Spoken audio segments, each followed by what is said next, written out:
Imagine you're introducing the present perfect. You explain it in English. You simplify your language, you give more examples, you draw a timeline. 7 minutes later, your students finally understand. Now, imagine a different lesson. You spend 30 seconds explaining the same concept in your learner's first language. They understand immediately. What's best?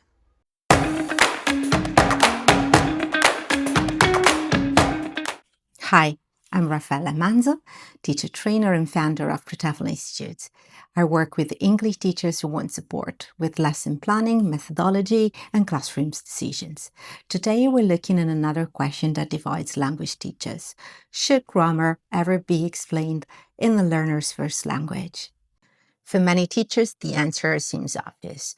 More English means more exposure, which means more learning.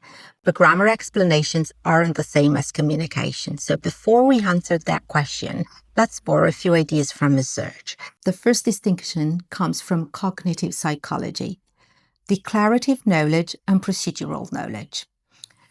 Declarative knowledge is knowing about the language. For example, knowing that we use the present perfect to connect the past with the present.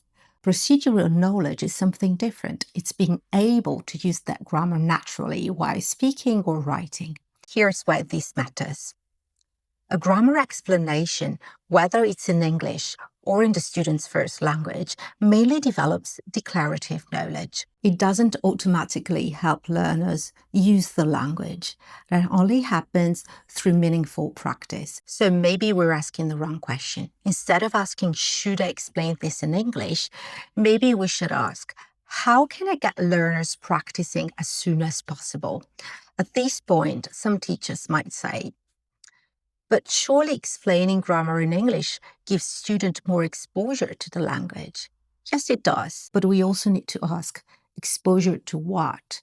If students are spending all their attention trying to understand the explanation, they may have very little attention left for the grammar itself.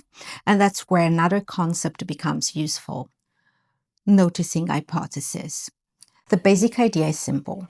Learners need to consciously notice important language features before those features can be part of their developing language system. So during a grammar explanation, the real question isn't how much English am I using? It's what am I helping learners notice? Sometimes a brief clarification in the first language allows students to notice the target feature almost immediately, which means you can spend the rest of the lesson doing what actually builds procedural knowledge, using the language. There's another issue we don't talk about enough, which is meta-language. Words like subject, auxiliary, completed action, ongoing state. These are difficult concepts, especially for learners at lower proficiency levels. Sometimes students aren't struggling with the grammar. They're struggling with the language we're using to explain grammar. At that point, English isn't supporting learning anymore. It's becoming another obstacle. Another question I often hear is, but what if my students expect everything in English? That's a fair point. Expectations matter, but expectations aren't evidence. Sometimes students believe they're learning more because they hear more English. That doesn't necessarily mean they're understanding more. As teachers, our decisions should be guided by learning, not simply by appearances. Researchers like Vivian Cook and Ernesto Macaro have argued that learners' first language can sometimes be the most efficient pedagogical tool available, not because it's better than English, but because it removes unnecessary processing. Imagine spending 7 minutes trying to explain one grammatical contrast-style in English, or taking 30 seconds to clarify it in a learner's first language, and using the remaining 6.5 minutes for communicative practice. Which option gives learners more opportunities to actually use English? That's the decision we need to make, not in every lesson, but in this particular lesson with these particular learners for this particular grammar point. So before we finish, there is another important question. What if I don't speak my student's first language? Then this decision simply looks different.